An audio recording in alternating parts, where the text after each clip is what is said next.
part of an initiative that began for us more than 5 years ago, and this is central to our larger work on improving quality of life in India's cities and towns. Janaagraha's mission is to transform quality of life in India's cities and towns, and we define quality of life to mean quality of infrastructure and services and quality of citizenship. We ran one of India's largest urban surveys covering more than 4,000 samples in Bangalore. These three components of citizenship, knowledge, participation, and engagement, are the building blocks of the idea or the concept of citizenship we have developed for this project. Bangaloreans vote a lot, but between elections their participation rates are not as high. Bangaloreans have more vertical than horizontal citizenship. While Bangaloreans know their formal rights, their capacity to use those rights, which we call effective citizenship, is very unevenly distributed. Unequal citizenship is largely driven by differences in knowledge of civic and political affairs. Participation, in contrast, is a level. Though the poor have less effective citizenship, it matters more to them. The poor get more basic services and infrastructure from the citizenship they do have than their class position would otherwise predict. For the very poor households, that is household levels 1 and 2, an increase in citizenship or higher levels of citizenship tends to bring them higher levels of services compared to those households with lower levels of citizenship. The difference that you're seeing by class, it may not be the traditional forms of response like going and sitting in an area sabha, but it may be through other things like probably going to I paid a bribe, I changed my city. And you just have to look at some of the social forums which are there on Facebook, and I think they are amazing in terms of bringing up these kinds of things to the fore. There's a correlation between increased engagement in the internet and decreased overall participation. And we know from the experimental literature that when you try to solve problems on the internet, people are much more egotistical than likely to cooperate. Whereas if you have face-to-face interactions, you're much more likely to be a conditional cooperator. Members of the Constituent Assembly were very aware that that the vertical relationship between the state and the citizen would not be enough to carry out the transformative visions that they had in mind in the Constitution. And it fell to Ambedkar in the Constituent Assembly to stress the need for this, in some sense, horizontal citizenship in the language of the report. You're talking about water, you're talking about sanitation, you're talking about electricity, you're talking about roads.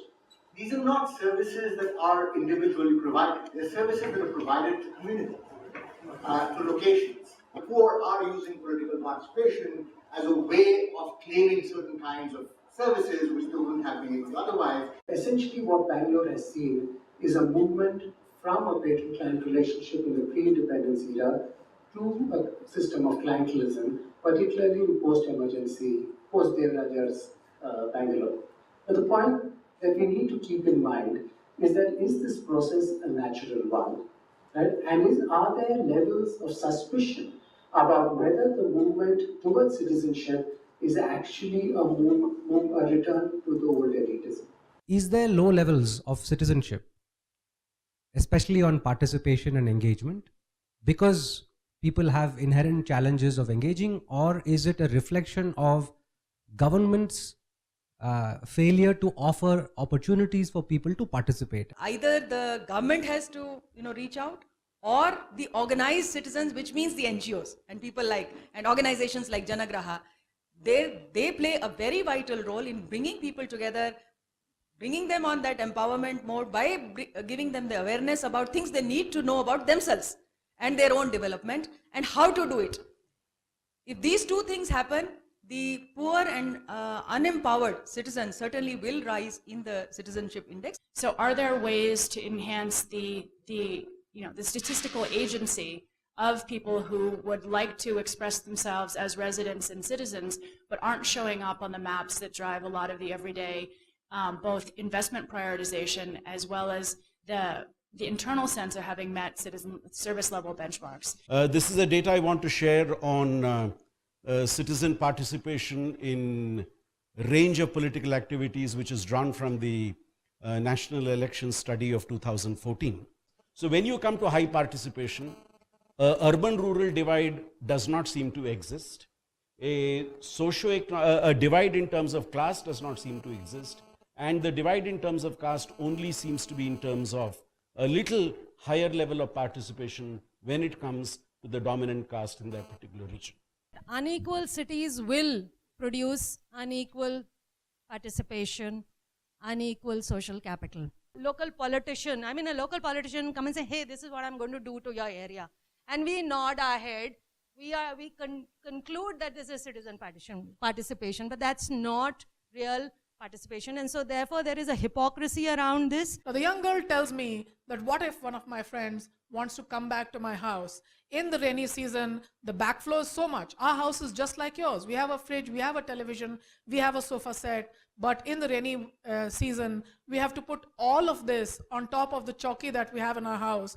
Our house stinks. However, can I ever invite my friends over? So stench is a marker, a distinguishing mark of the life that you live here. And that's really a very serious, tangible barrier to participation. We believe this is only the first milestone in a far much longer journey, which of course the proof of which will lie in us creating institutions that facilitate citizen participation in India's cities, thus sort of fructifying the dream of democracy in the cities in India.